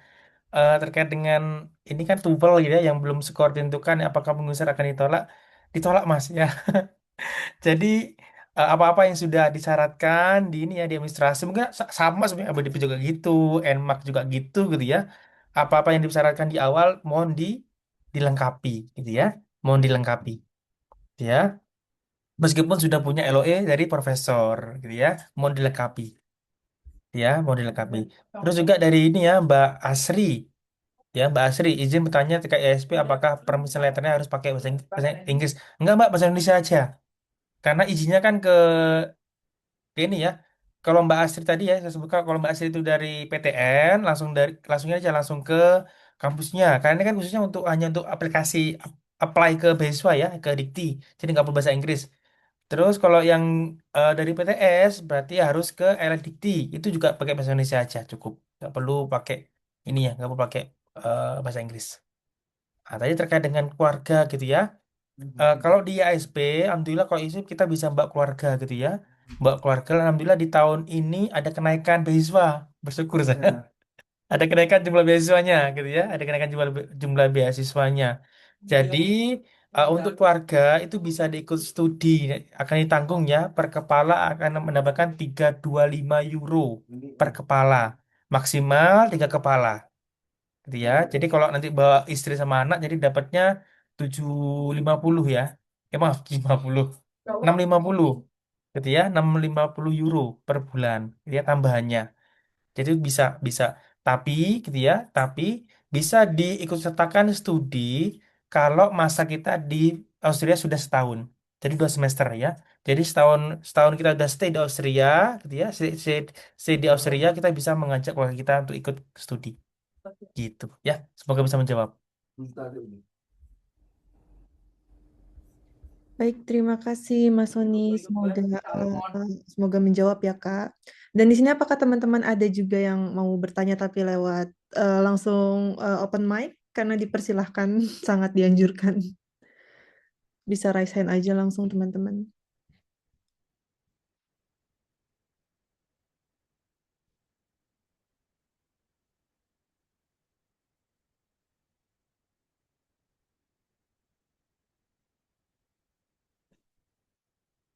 Oke, sepertinya tidak ada. Jadi ini mungkin saya mau menambahkan untuk pertanyaan mengenai visa resident permit itu bisa langsung nanti dicek di website OEAD karena memang itu juga lumayan dinamis peraturannya karena untuk syarat minimal rekening itu sudah ada di situ semua karena kemarin juga ada perubahan nilai minimal rekening begitu jadi bisa dilihat nanti secara langsung di website imigrasi dan juga website OEAD Austria. Dan apakah ini ada pertanyaan yang terlewat? Kiranya maaf sekali kalau terlewat. Ada Mbak di bawah, Mas Dimas. Oh ya, Paling Mas bawah. Dimas. Heeh. Mas Dimas, ini ada pertanyaan. Saya telah mendapatkan letter of admission dari Universitas Wien, namun tidak ada keterangan mengenai tanggal intake mulai dan selesai. Itu bagaimana ya? Apakah ada pengalaman? Oke, mungkin ini bisa aku jawab ya, dan juga Kak Mahoni bisa bantu jawab juga kalau misalnya aku salah atau terlewat. Jadi setahu aku itu memang format letter admission dari Universitas Vienna, seingat aku itu memang tidak ada tanggal periode masa studi awal dan juga masa studi akhir. Jadi kemarin itu, ini BTW Kak Dimas itu mau apply untuk beasiswa LPDP atau bagaimana ya Kak? Ya, izin open mic ya Kak ya. Iya Oh, Kak, saya mau sebenarnya saya udah dapat dan saya mau pindah kampus gitu sih. Dan saya mau mengajukan. LPDP Iya Kak, betul. S2. Iya. Hmm, Gimana, Pin? harus. Kamu ada jawaban nggak? Betul, saya juga lupa. Aku ada jawaban sih. Mungkin aku coba bantu ya. Silakan Mbak Feve. Jadi Dimas award di LPDP tahun berapa? Baru kemarin sih Kak, baru November kemarin ya Berarti pengumumannya. 2025 kan ya. Iya, betul. Waktu Dimas pindah, em, udah tahu ini cuman perkara nggak ada tanggal keterangan intake aja ya yang di syarat apa maksudnya bingung. Tapi syarat lainnya udah ada ya. Kalau ini kan setahu saya ya, kalau yang loa-loa lain itu kan dia ada tanggal mulai intake dan selesai, Iya. terus ada tuition fee-nya berapa dan lain-lain gitu sih. Saya aku pengen nanya itu mungkin ada pengalaman Iya, kakak-kakak yang lain. kebetulan aku juga pindah uni kan. Aku pindah uni dari 3 yang aku ajuin, terus habis itu aku nambah di akhirnya aku keluar. Kamu keluar dari 3 atau di 3 itu ada salah satunya? Oh nggak ada Kak, nggak ada sama sekali sih. Berarti keluar ya, keluar dari 3 itu ya.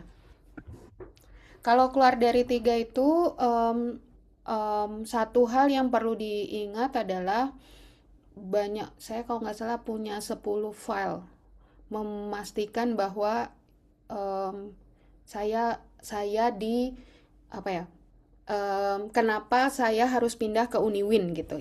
Kalau misalnya Dimas ya, jadi itu harus disiapin, termasuk misalnya kayak kan kamu udah punya 1, 2, 3 tuh. Ada nggak penolakan dari 3 ini gitu ya? Kira-kira gitu. Aku anggap ternyata udah, terus bagaimana pertanyaan yang tanggal intake. Nah, waktu itu kayaknya semua uni aku nggak tahu ya, tapi di kasus Boku itu juga nggak punya tuh daftar kapan mulai dan terakhir. Sehingga yang aku lakukan adalah waktu itu tanggal intake-nya diikuti dengan semester start. Aku nggak tahu di Uniwin ada apa enggak, tapi aku di Boku itu tulisannya adalah whether you will accept in winter or summer semester. Means nanti ditambahin, dikasih aja surat di LPDP situ bahwa ini akan berlaku mulai misalnya summer semester which is Maret 2026. Nah, itu dilampirkan aja di kalender akademik yang berlaku gitu. Paling itu aja, memang nggak bisa. Jadi ketika kamu mengajukan kayak banding ke LPDP itu perlu ada kayak surat gitu memberitahukan bahwa ini gayanya Austria, kemudian startnya dimulai dari sini. Nah, itu harus jelas gitu. Jadi nggak bisa cuman kasih, oh ini LOE, ini itu pasti akan dibalikin karena mereka akan nanya ini kapan mulainya dan kapan berakhirnya. Kira-kira gitu. Menjawab apa enggak? Yap, terima kasih Kak Vertik Yes. Eridani ya panggilannya. Sebenarnya. Mm-mm. Oke Kak, jadi yang saya tampilkan itu kalender akademik ya, gitu ya. Mulainya Mm-mm. kapan gitu ya, kira-kira seperti Mm-mm. itu ya Kak. Itu kamu tulis, tapi jangan, maksudnya kayak kamu ngasih tahu bahwa ini adalah LOE-nya, terus kamu tulis aja di dalam LOE memang tidak ada kapan mulainya, tapi kan itu ada tulisan summer atau winter semester gitu nggak? Nah iya Kak, ini mungkin satu lagi ya, ini tuh bahasa Jerman semua kan ya, jadi nggak ada bahasa Inggrisnya. Saya sudah pernah cari sih di webnya itu ada sih, maksudnya tanggal intake-nya kira-kira kapan gitu udah ada. Nah itu saya mau dengan dokumen itu ya. Nggak, maksudnya di LOE-nya itu ada kamu diterima di admission bulan apa itu ada apa enggak? Nggak ada Kak, dia kayak dia per Februari ini kan keluarnya, terus paling lambat itu summer 2027 itu aja sih. Ya, which is itu artinya kamu bisa mulai sekarang sampai setahun ke depan kan? Iya betul. Ya udah, kamu kasih aja. Berarti kamu kasih tahu bahwa LOA ini itu berlaku mulai summer 2026, winter 2026, sama summer 2027. Dan kamu tinggal pilih aja mau yang mana gitu, yang paling terdekat gitu. Waktu dulu saya juga diterimanya mulai summer, tapi saya banding sama LPDP mulainya di September karena imigrasinya lama, perlu 6 bulan gitu. Jadi kamu tulis aja di situ uh, apa namanya, kayak ya nulis surat gitu, memberikan keterangan lah intinya, jangan throwing gitu. Kalau if you throwing, the administration they will keep giving back, terus akhirnya capek karena untuk mengiyakan gitu. Itu aja sih tips kalau kalau ya kayak apa sih namanya, komunikasi sama LPDP karena kan pakai tulisan ya, nggak bisa jelasin langsung gitu. Itu Oh, masalahnya baik. gitu. Oh iya Kak, sorry Kak, mau klarifikasi lagi. Nah, tulisannya itu saya merangkum sendiri, mensamarikan sendiri gitu ya. Iya, jadi misalnya di situ kan ada LOA nih gitu ya. Terus kan Betul. kamu ada salah satunya LOE gitu. Dear LPDP, berdasarkan saya telah memberi ini adalah LO dari Uniwin. Di dalam situ misalnya tulis dikasih tulisan gitu summer. Ini berarti LOA ini berlaku mulai ini gitu. Ya kamu tulis aja biasa gitu. Kayak nulis esai gitulah. Keterangan ya intinya. Intinya keterangan komunikasi gitu. Dan juga izin nambahin Kak Dimas, kemarin memang karena di LOE Uniwin itu kurang lengkap ya studi periodnya, jadi kemarin saya syarat memberikan berkas ke LPDP itu saya screenshot lewat website Uniwin, jadi intake kan ada kayak periode intake semester tahun ini itu mulai tanggal berapa sampai tanggal berapa akhirnya. Nah itu saya screenshot lalu saya lampirkan ke dokumen buat untuk melengkapi berkas LPDP, lalu habis itu saya kasih keterangan aja di bawahnya. Gitu sih, Kak. Emang pinter-pinter harus menjelaskan aja kalau ke LPDP. Iya, Oh, karena siap, siap. beda. Ya, Oke, oke. Pengalaman. Oke, semoga terbantu ya, Kak Dimas. semangat Siap. Oh banding, iya, sorry Kak. semangat Iya, banding. makasih Kak. Ya, satu lagi sih Kak, itu kita perlu nggak sih kayak men-state bahwa kira-kira tuition fee-nya sekian gitu-gitu, perlu di-state juga nggak di Of dokumen course, itu gitu? of Iya, course. harus di-state. Kamu kan harus ngasih tahu di antara 3 kenapa pindah tiba-tiba ke 4. Iya, iya, betul-betul. Ya, of course, di situ Oke, ada baik. tabelnya kan, ada tabelnya tuh. Kamu di Iya, pertama berapa, kedua berapa, ketiga berapa, terus yang sekarang baru berapa, terus ya harus dibandingin sehingga kamu harus meyakinkan bahwa ini yang terbaik gitu. betul-betul. Gitu. Siap. Oke Kak, nanti saya coba merge deh ya, kayak itu sama bikin satu dokumen summary gitu ya, menjelaskan itu ya. Siap. Dan Iya. juga untuk konfirmasi mengenai informasi tuition fee juga ada di website Uniwin sendiri. Jadi search aja Google Uniwin tuition fee, lalu ada website kamu bisa screenshot lalu ngejabarin pakai tulisan keteranganmu sendiri. Begitu Kak Dimas. Siap. Iya Kak. Oke, terima kasih banyak Kak Vina dan Kak Nggak usah Vertik. dijawab ya. Nggak apa-apa, emang namanya sulit. Udah biasa. Banyak Kak. Terima kasih. Ya, Sama-sama Kak Dimas, semoga terbantu. Terus ini aku boleh juga. nambahin sedikit nggak, Vin? Oh ya silahkan Mbak Feve. Oke, ini saya pengalaman mendampingin teman-teman juga yang karena kebetulan saya dosen, jadi saya juga dampingin teman-teman dosen di univ saya. Kalau tadi pertanyaan Mbak Asri itu terkait unconditional atau kondisional, satu hal yang saya ingat waktu itu, kalau misalnya udah maksudnya kalau enaknya yang univ 3, maksudnya kayak belum ada LOE itu masih ada kemungkinan pindah gitu. Tapi kalau dari LOE itu ya teman-teman harus stick di situ gitu, nggak mungkin bisa pindah. Itu salah satu, mungkin kalau masih ingat yang Felicia yang ke Harvard itu yang sama Columbia, nah itu kebetulan PK-nya setelah saya gitu, dan waktu itu dibahas dan beliau pakainya yang LOE gitu. Nah waktu pindah ternyata nggak bisa gitu, which is waktu misalnya pakai yang non LOE pun pas pindah pun juga bukan hal yang mudah gitu untuk bisa. Saya punya waktu kira-kira 1,5 tahun untuk bisa dapetin LOA baru, dan dari situ untuk pindah dapetin agreement dari LPDP itu sekitar 2 bulan gitu. Jadi lumayan perjalanannya jauh, makanya saya berangkatnya hampir 2 tahun setelah diterima. Itu pilihan apakah teman-teman mau ikut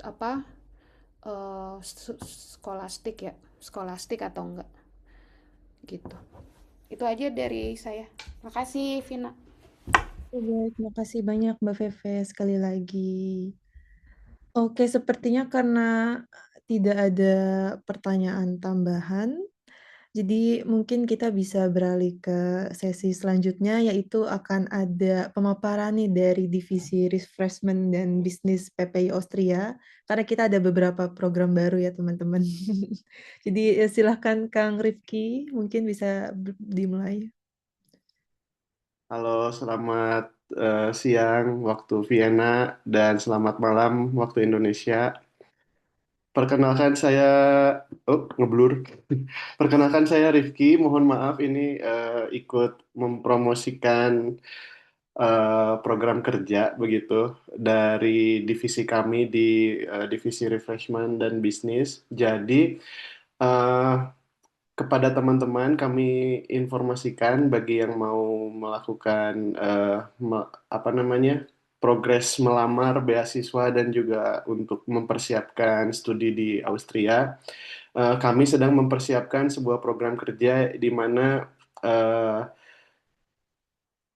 teman-teman bisa mendapatkan full-time mentorship, tetapi ini masih dalam apa namanya persiapan begitu. Jadi kepada teman-teman untuk tetap stay tune mengikuti apa namanya sosial media kami.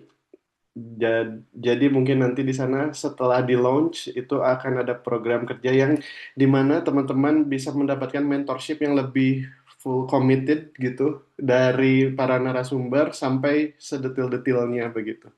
Itu mungkin yang bisa saya informasikan. Jadi tetap stay tune mengikuti apa namanya sosial media PPI Austria ya teman-teman. Terima kasih banyak itu saja mungkin informasi dari kami. Tambahan Baik, terima selamat siang dan kasih. selamat malam. Terima kasih Mas Rifki. Jadi teman-teman jangan lupa untuk follow Instagram PPI Austria ya teman-teman. Promosi biar followersnya naik. Oke, mungkin karena ini sudah di sesi penghujung acara, saya mau minta bantuan teman-teman yang bisa open kamera untuk foto bersama terlebih dahulu teman-teman. Yang bisa dinyalakan kameranya mungkin.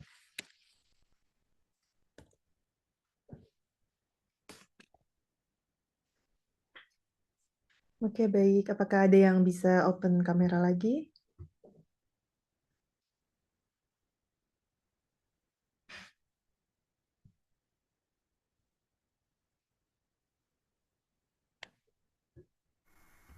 Ini akukah yang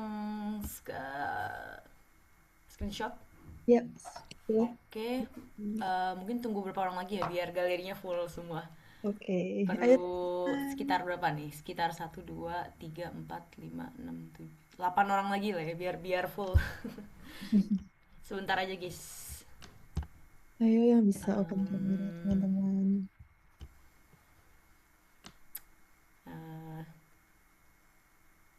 Ya tunggu dikit lagi kali ya.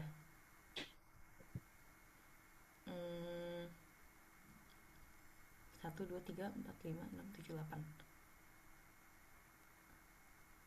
9. Oke. Ya nggak apa, mungkin kita tunggu dikit lagi ya. Apa? Mungkin mau touch up dulu dikit. Pakai kerudung. Tapi makasih loh ya apa alhamdulillah tepat waktu. Iya, terima kasih banyak Terima teman-teman. kasih banyak dan kondusif ya alhamdulillah. Oke. Mungkin bisa dimulai aja. Langsung aja ya. Oh bentar, kok ada yang masuk. Oh ini Mbak Sarah nih masuk. Oh tadi ya? Lah, hilang. Mbak Sarah ikut foto tidak? Situnya Ben.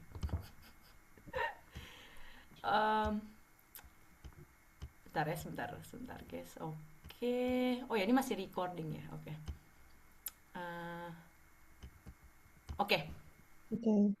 Oke, sebentar guys, sebentar. Mungkin kalau ada yang bisa bantu, takut aku ke delete atau gimana. Tapi aku coba ya, oke.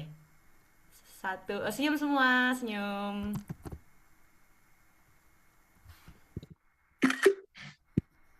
Bentar, dapet gak ya? Sebentar guys, sebentar. Mungkin ada yang bisa bantu dari PPI yang lain kalau takut aku nggak ke save atau gimana.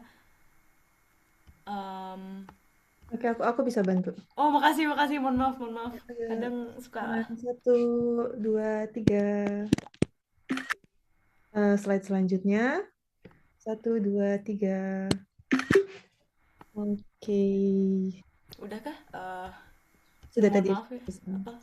Loading. Oke, baik teman-teman. Thank you so much sekali lagi udah mau partisipasi untuk join ke acara PPI Austria pada hari ini dan juga tentunya kita berharap semoga acaranya bisa sangat informatif dan juga bisa membantu teman-teman untuk mempersiapkan studi abroad ke Austria ataupun ke negara lainnya. Semoga terbantu dengan adanya acara ini.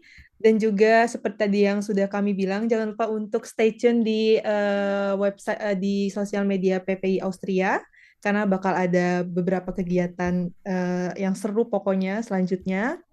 Dan juga sebelum kita tutup acara ini, izinkan saya berpantun ya teman-teman. Nanti bilang cakep ya teman-teman. Oke. Oke, pergi ke Wina melihat istana. Cakep. Cakep. Hingga sebentar membeli coklat. Cakep. Cakep. Terima kasih atas hadirnya semua. Semoga ilmu ini bermanfaat. Mantul. Mantap. Oke, saya selaku moderator pada acara yang hari ini, mohon maaf apabila ada kekurangan dan kesalahan kata, mewakili PP Austria. Dan sampai jumpa sekali lagi teman-teman. Wassalamualaikum warahmatullahi wabarakatuh. Waalaikumsalam warahmatullahi wabarakatuh. Makasih Vina. Waalaikumsalam warahmatullahi wabarakatuh. Makasih Mas Tora, makasih Mas Sony, makasih Terima kasih semuanya. makasih Mbak Feve, Kang Lukni, siapa lagi Mbak Sarah, Mbak Kuni.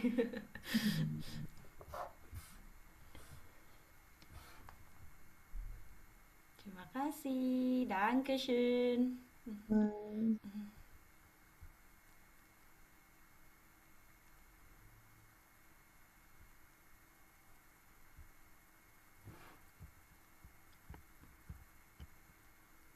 Oke, mungkin di end aja kali ya. Recordingnya bakal itu kan ya, bakal ke save Iya, bakal kasih. kalau di end, oke?